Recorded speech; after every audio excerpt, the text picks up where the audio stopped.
امیر المؤمنین حضرت عثمان غنی رضی اللہ تعالی عنہ ان خوش نصیب صحابہ کرام علیہ الرضوان اجمعین میں سے ہیں کہ جن کے حق میں میرے آقا علیہ السلام نے بہت دفعہ لب کشائی فرمائی. کبھی لب کشائی میرے آقا علیہ السلام فرماتے ہیں تو کہتے ہیں کہ عثمان جنتی ہیں. کبھی لب کشائی کرتے ہیں تو فرماتے ہیں کہ عثمان میری امت کی شفاعت کریں گے. کبھی لب کشائی کرتے ہیں تو فرماتے ہیں کہ عثمان جنت میں میرے رفیق ہوں گے. کبھی لب کشائی کرتے ہیں تو فرماتے ہیں کہ عثمان بن عفان یہ حیادار ہیں.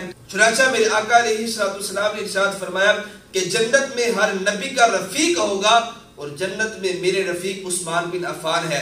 اسی طرح دوسرا میرے آقا علیہ السلام نے ارشاد فرمایا کہ حیا ایمان میں سے ہے اور میری امت میں سب سے زیادہ حیا والے عثمان بن عفان ہے. اور تیسرا میرے آقا علیہ السلام نے ارشاد فرمایا کہ میری امت میں 70,000 افراد ایسے ہیں جن پر جہنم واجب ہو چکی ہوگی.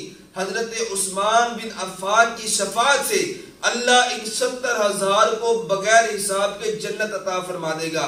اور اسی طرح چوتھا فرمان میرے آقا علیہ السلام نے فرمایا کہ عثمان مجھ سے ہے اور میں عثمان سے ہوں. سبحان اللہ.